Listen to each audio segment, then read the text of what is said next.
Hello and welcome to Hard Copy from our channel's television studios in Abuja. I'm Kayla Moga. Tonight, our focus is what we are calling the trials of Brother Sowore.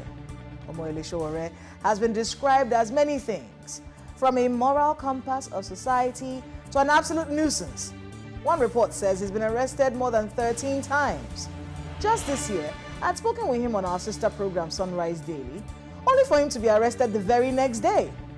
Recently, a federal high court ordered 6 commercial banks to submit Sowore's account details to the Inspector General of Police, covering transactions from January of 2024 to date. Why? Because Sowore is not only being sued by the police for forgery and criminal defamation, no.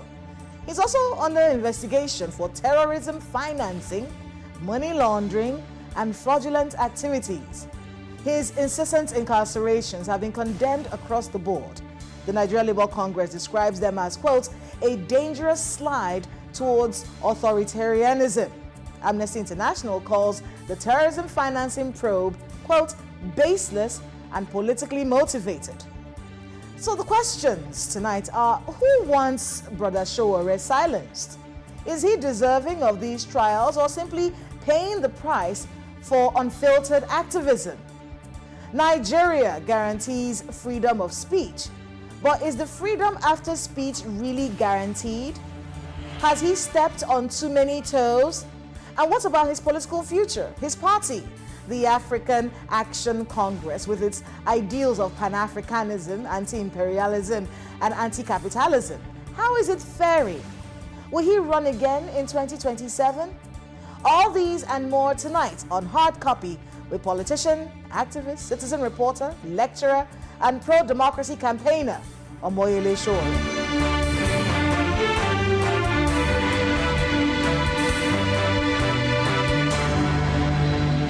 Mr. Omoyele Sowore, welcome to Hard Copy. Thank you for having me. Terrorism financing, money laundering, what's going on? Well, I think it is just a recycling of the same strategy that was used by the Buhari regime in 2019 when I was arrested during a planned protest known as Revolution Now.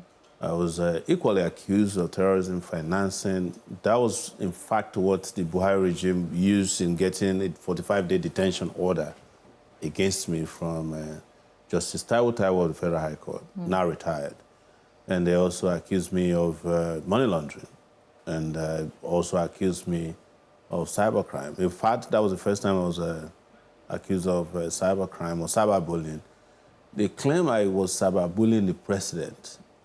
Were you? Muhammadu Buhari. Were you, so when were you cyberbullying him? Well, when we asked them to present the evidence of cyberbullying, they ran away because our lawyer then, Femi Falan, told them that, you know, the president himself must be a witness in this matter. He has to be in a witness box to prove to the world that he's being cyberbullied. Yes. So then a few days later, they came and withdrew cyberbullying. They also withdrew from the case money laundering because we also asked them, where's this come from? Because they are presented to Taiwo that I went to Dubai to pick up $100 million to overthrow the government. So when they came for my interrogation, I said, I've never been to Dubai before. They were shocked. Well, I think it was part of the strategy to present to the public a different image of me that the public had. Because when people hear about money laundering, you know, so the money laundering terrorism financing, all our eyebrows go up. Yeah, exactly. So where is it coming from again? It's just a strategy to silence me. It's a strategy to blackball me into a situation where I have to be defending myself against. Because when they bring up these allegations, they don't present anything to the courts. And that is what is wrong with our courts. If somebody comes to you and says, I want you to freeze the account of a person because he is involved in terrorism financing, which is a grievous offense, the court ought to have asked, can we have some evidence? You know, is it that he transferred money to a terrorist in Zamfara or anywhere? Just like they did in 2019. They found out that the only element or ingredient of money laundering they claimed was that I transferred money from the US to my Nigerian account to support myself when I'm around or my family or Sahara reporters. That was a crime. So, and they withdrew that. Eventually, after, holding me up in this country for 5 years, they came and withdrew the case in 2024. This order Yes. from, I think it's Justice Emekemwite. Yes. The one about your accounts. Yes. Yeah, so your accounts are supposed to be furnished to the Inspector General of Police to show the transactions in your account between Absolutely. January and now. Yes. Are you going to, is that something that you're favorable to? Is that something you're willing to do? Typically, I wouldn't be worried about it, but because it's a violation of my privacy, it's a violation of my fundamental rights, and because I know what it's all about, we are going to challenge the order, because the order was broad and generally just unheard of, that somebody just came to you and presented all the account numbers of someone that he picked up from the NFIU, and you said, go and provide every information, including that of our political party, the AAC, the TIB movement. And some of the accounts, by the way, that they are now asking for information about were frozen since 2019. My GTB account is still frozen. In fact, I'm in court against GTB and the DSS for illegally freezing my account. I mean, if there's nothing going on, what's the big deal? Why don't you just... Well, we make it public. No, Let's all see it. It's public. There's nothing about my account. There's nothing about my life that is not public. But, you also have a duty as citizens to ensure that people just don't take you for granted, that they just violate your rights simply because it is the easy thing to do. And because if it is wrong and you don't challenge it, then they'll go after people, several people in the future. They use people like us to test soft, targets. Well, it's also because of the things that you say. I remember the last time I spoke with you. Yeah. You were accusing the Inspector General of Police of nepotism. And Absolutely. And you said that he gave promotion to a lady you called his girlfriend. He hasn't denied it. Well, but you see, that's part of the reason. Well, that's not part of the reason why. That's not Because terrorism. That's not terrorism. No, it's not. That's not terrorism. But they're Yes. saying falsification of documents. No, they're saying you forged an internal memo. Okay, that's interesting. Yeah. So they claim that I forged a police wireless message. Yes. And when they presented them before me, they were the same, except that one of them had panic watermarked over it. That was the difference. That's not forgery. It's not. It is not. You cannot forge a document. You can only forge a document if the document emanated from a different person, masquerading as the order. You cannot forge a document that was made by the police just by writing hard copy as a watermark on it. If you get a police wireless message and you want people not to take it away from you as the source, the original, you can put hard copy as a watermark on it. That's not forgery. It's watermarking. What did this Inspector General of Police... Well, I've heard you... It's not the first time. I've seen you criticize Inspector Generals of Police over the years. It does feel like this particular one really irks you. You've been talking about how he shouldn't be there. And I understand your point. At the time, there was a police officer who was around his age as well, who had served for the same number of years that he had. And then you were saying, well, if he's asked to retire because of his age and time, so why shouldn't the Inspector General of Police do the same? But the president has the prerogative to extend on this man's matter. The president has the prerogative to extend the tenure of a police officer who is still in the police force. So you're saying because his time expired, he's supposed to remove the uniform first? Yes, and if they want to change the Police Act to allow non-uniform persons to be policemen, that's different. You get my point, to be IG of police. Then we can have a different conversation. Then you can go and bring a retired policeman to be, you can even bring that man that was arrested, because there was a man that I was using as comparison to him. They're about the same age. They even look alike, by the way. Oh, yeah, you said he was impersonating a police officer. But he was arrested. He was at a checkpoint. He was a police officer who ought to have retired. But he continued as a police officer, I think, out of hunger. And he was arrested and he's being prosecuted that he's acting as a police officer after he ought to have retired. And then you have the #1 police officer in the country. He ought to have retired as of September 4th, 2024. Yeah, the difference is that the president has the prerogative to extend this man's we have challenged them and they have not denied it. The president has the prerogative to extend the tenure of a police officer who is still in the police force. Operating what? You have to be a policeman. Was the extension done even a day after he was supposed to retire? In fact, the Attorney General of the Federation had already stated that this police IG, his tenure has expired, he's retiring. And then the president brought him after he ought to have retired and made him the IG of police. Because if that extension was done before the date of his retirement, then the presidency is right. No. It's that, you see, there's what we call, you have all these acts and there's the Constitution. The Constitution deals with the retirement of all civil servants. And it states very clearly that you spend 35 years in service or you retire when you reach the age of 60. That no longer applies to judges. There's a constitutional provision now, amendment, that judges can spend 65 years. You won't see me fighting against a judge who has spent 60 years or to have retired. But if you go and bring a retired judge back as a judge, you have a problem with me. And let me tell you, something shocked them during the last time I met with the police, the team led by Fakorede. They found out that I had been fighting against these extensions under Buhari. In fact, one of the former IGs sued me because I was fighting him over his extension. And one of the officers who was on the interrogation team confirmed, they said, oh, Adamu sued Sowore now. We were the ones who were trying to get him arrested at that time. So it has nothing to do with any particular IG. It has something to do with our position that things be done right in this country, regardless of who is involved. So they haven't done anything right by putting or imposing on a police force, an IG who ought to have retired.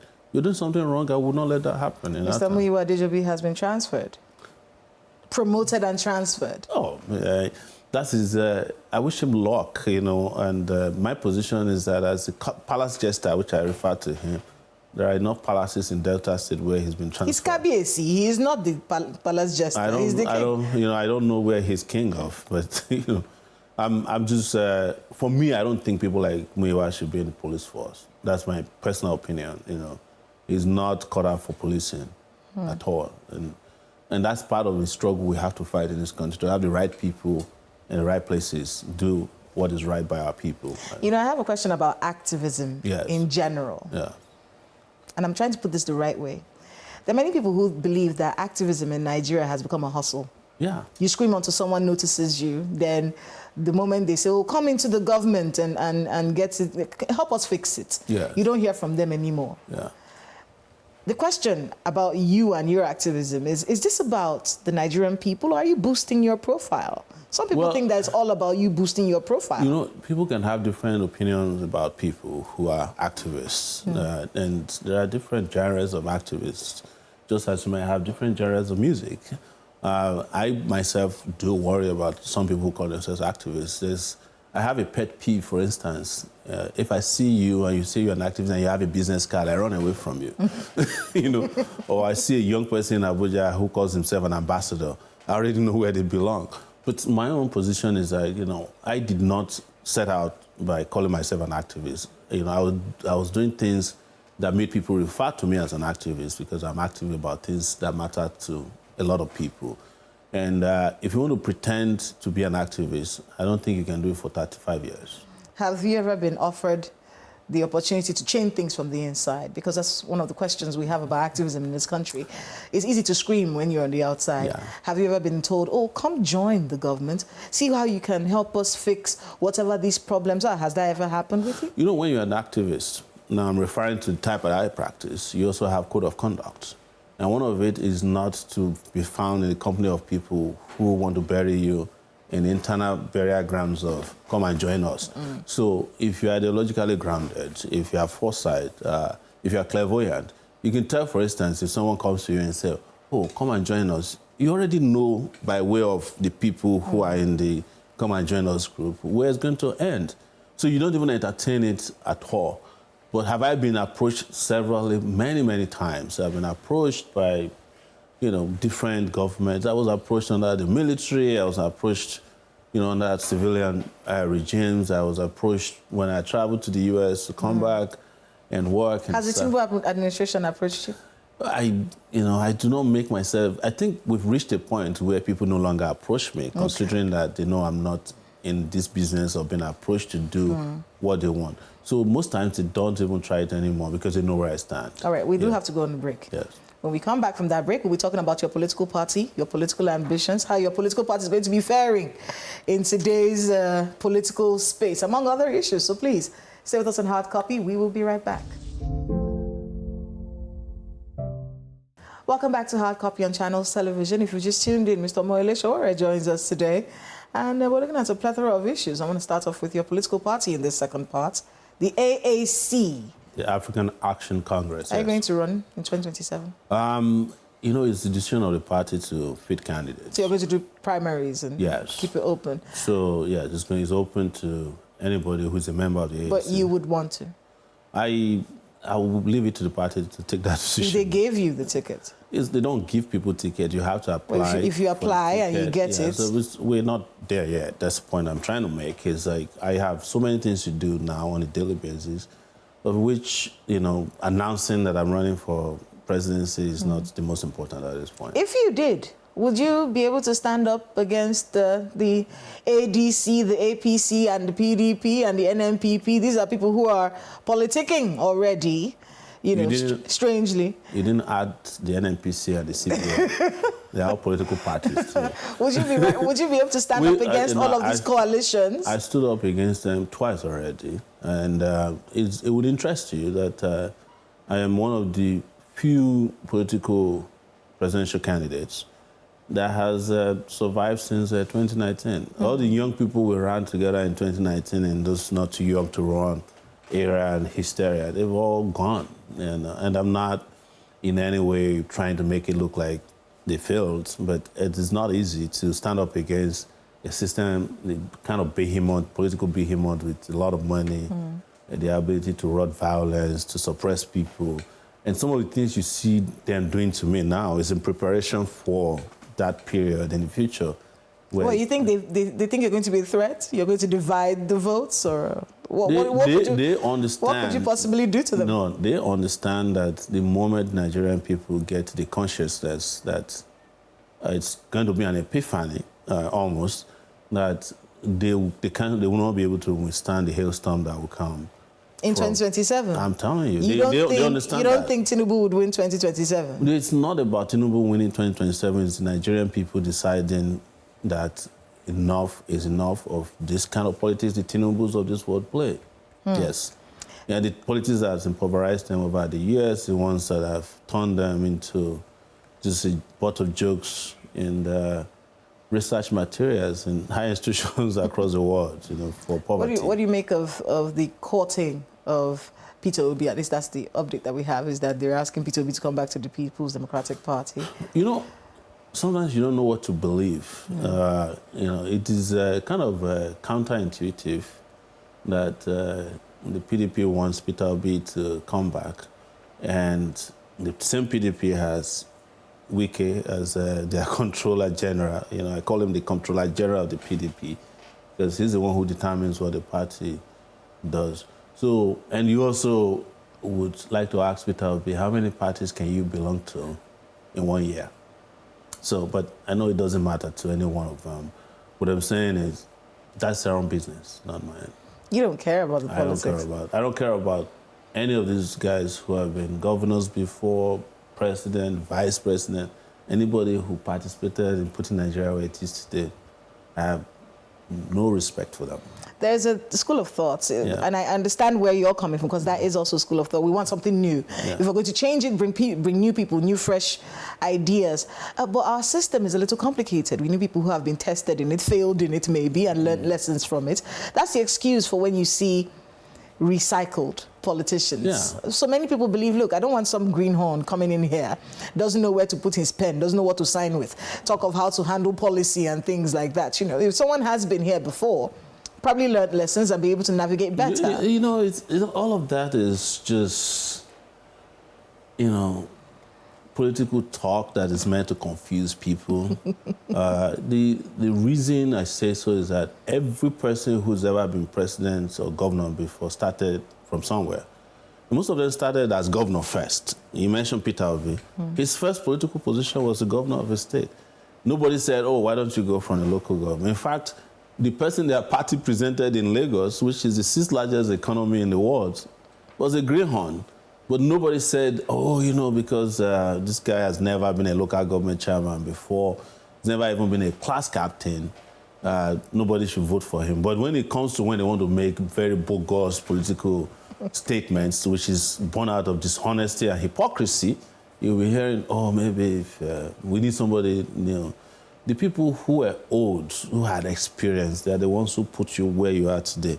I give 2 examples all the time. Obasanjo was former head of state, Buhari was former head of state, became president once again. What did the experience give you? Poverty. If you could be made president today, what is most important, the first thing you would do that you think would be for the Nigerian people? Yes.